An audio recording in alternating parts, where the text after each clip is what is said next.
Use that quote. Once you feel, you can't just sit here. You can't just be healed. You have to do something with it.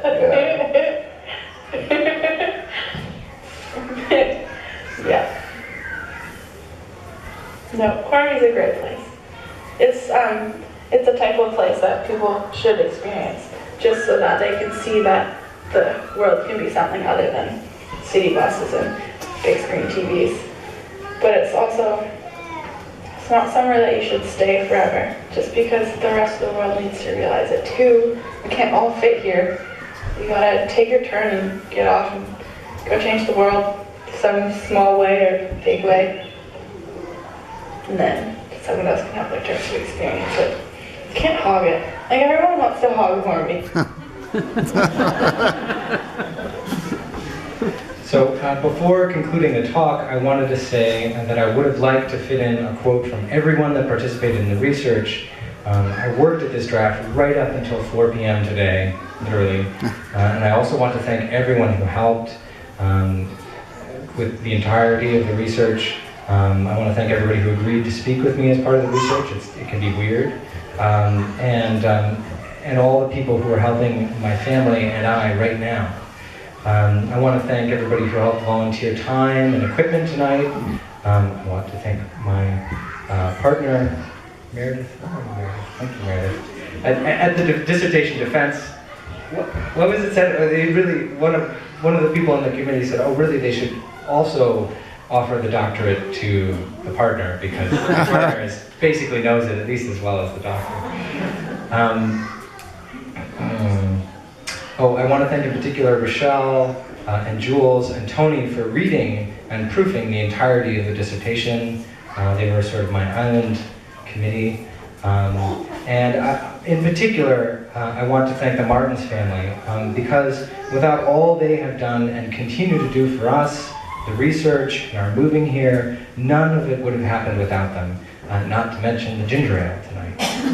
So where are you, Martins family? Oh, there we go. They're part of the Martins family. Brent had to go and wrangle. Well, I'm sure you'll pass the word on there. While we continue to worry about bringing new people here, I sincerely hope we appreciate what an incredible job this community can do in raising people up. And I would like to think that Brett is an incredible success story that way, and the Martins family generally, and they continue to. And it's something that I can see very well, and that's why we have brought Olin here. So in conclusion, I just want to say it's time we make sure we keep the people that we've already got here. So that's it. Thank you all for coming. I'll take questions.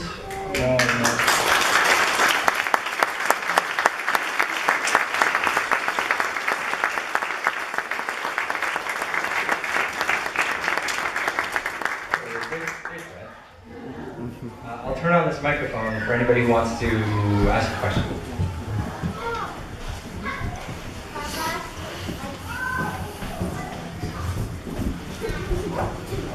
And no one feels, no one has to. Some of you may.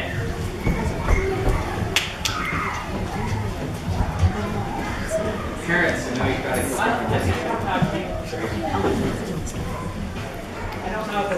I don't know if it's a question exactly, except I was born on Hornby, and I went off island and found a partner and brought him back, and here we are with our daughter. And this question of bringing in families to Hornby is been there for a long time, and the question of the ideal population of the island has also been there for a long time. My parents came when there were 200 people in that wave of hippies. So I think, well, those people that came at that time grew up and they still want to stay here. And now their kids are kind of wanting to come back and stay here too, and finding it tricky. So it was interesting what Heron said about it's our duty to go off, and yet some of us don't want to go off. And you just said, how do we keep the people who are here? And yet sometimes, especially when your kids hit about 13, a lot of people feel like it's time to go off and make some other time in their life. So I guess I was just curious if you had any thoughts about that dichotomy of people who grow up here, who have history and connection, versus people making space for people to come here. And yeah, I don't know if it's a question. That's lovely. What immediately came to mind, and I wish I could just find it for you, but there's a lovely quote from Claire Cronia, who speaks exactly that, and she uses some wonderfully colorful language, and she's something to the effect of like, we are apt if we cannot bring our own children home. So I think in partial answer to your question, I can say you're not alone in feeling that. People are thinking hard about that. It appears to me, from the outside, that that generation presently is able to quickly tap back into the network and find those year-long rentals. Appears to be able to, in a limited way, live next to the parents, help with the parents, figure out some kind of extra thing. Obviously, there's a whole other discussion about what's actually happening with the bylaws and all that stuff.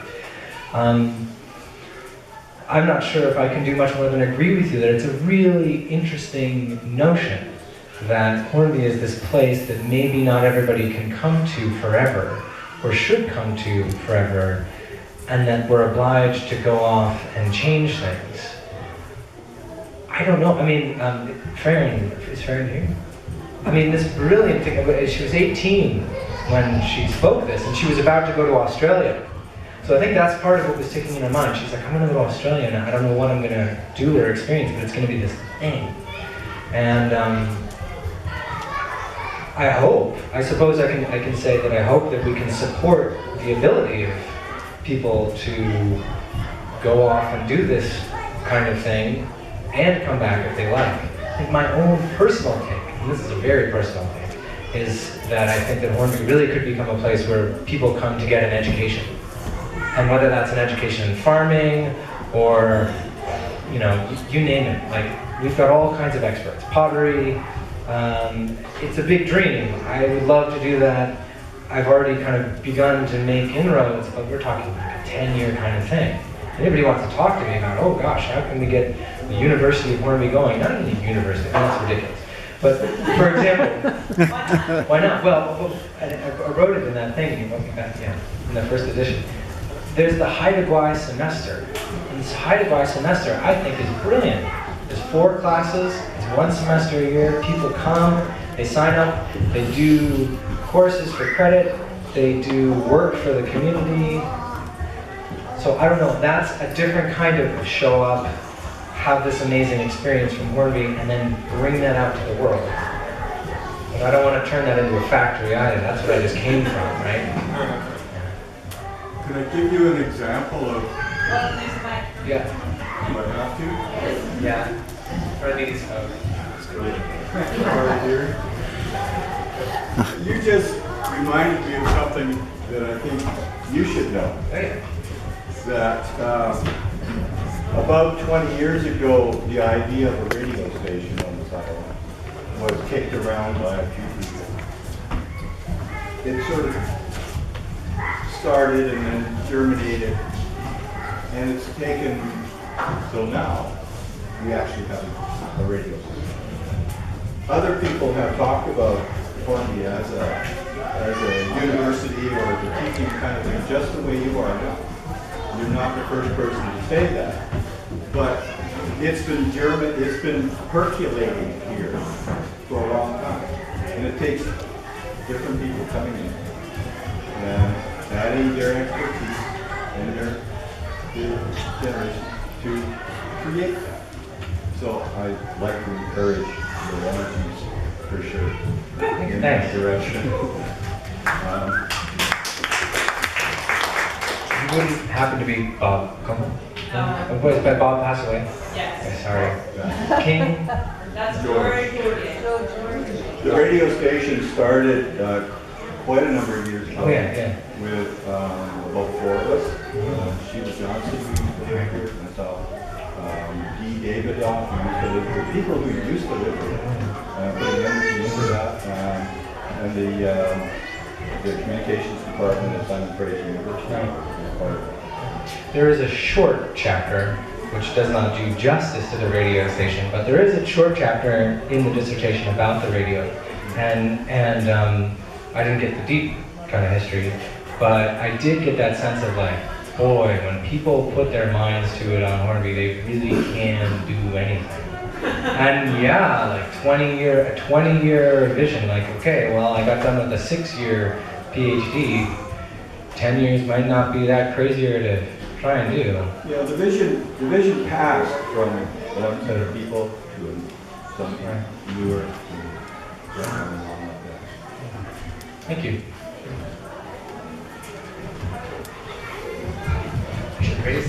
Oh, yeah, that's good. This is just a thought that came to my mind when you were talking. I think that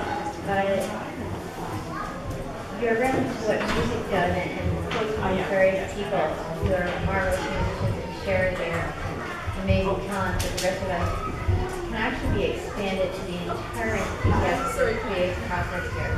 I've never been in a community, I can never even imagine until I moved here, a community that has such enthusiasm and support for any creative process, whether it's music, visual arts, teaching, child raising, building a home, farming. I mean, the list can go on forever. So if you look at any potential, you know, in terms of making it a sustainable community to have all different age groups, starting with that enthusiasm for creative thought and creativity in general, it's simply a matter of getting enough people focused in one direction.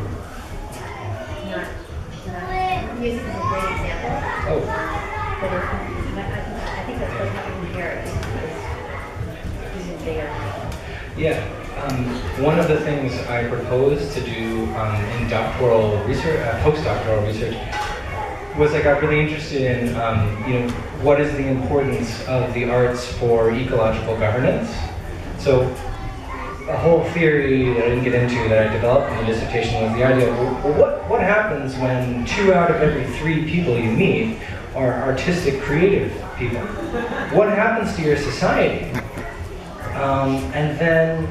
And then how is that, I got down to what you call semiotics, the constant encounter with people who are making art, constant encountering with their art in all spectrum, and then you know, the art of making food, the art of all these things, and it takes on such a density, if you will, that you become saturated, and it becomes thick.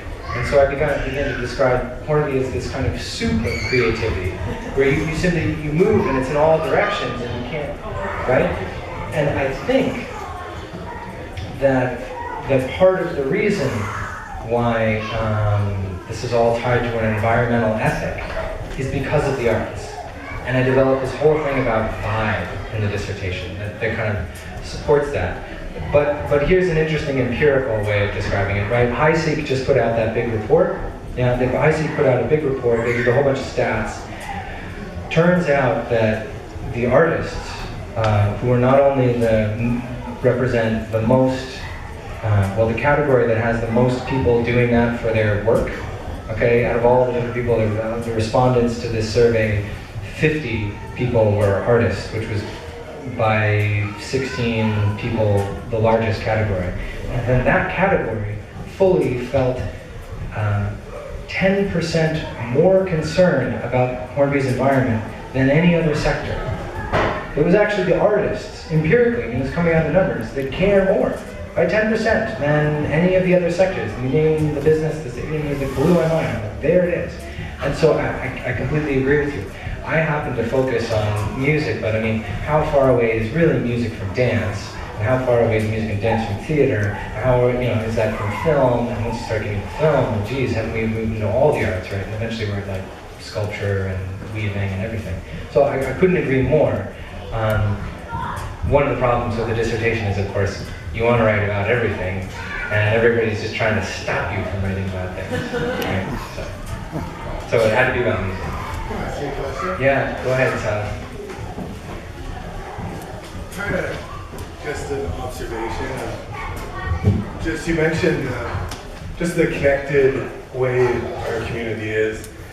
And I think just sort of commenting on the notion that Hornby does have some abstract number of artists. And I don't think that's true. I just think when you're in the city, you don't know what the guy with his headphones is doing next door and who's painting. And it's part of the same thing about people all gathering with their one group. You might have a lot of musician friends if you go out to the bluegrass club, but you don't know what everybody's doing next door. Yeah, I think that's a great point. Again, it's the geography of Hornby, right, where you're going to find out what people are doing. And no, it's a great point, and I think it's, to be like bigger about it, I think it's part of the way that like oppression fundamentally happens, because maybe there are all these creative people who aren't necessarily hooked up or made aware and are all feeling discredited about their art and their creativity because it doesn't produce necessarily products and all these things, and there's a feeling maybe of in an urban space that you wouldn't know. Yeah. The Halloween show is a great example of a whole bunch of people you might not expect to see all the time. Everybody sings that. Yeah, yeah. The Halloween show was amazing. I felt very honored to be included.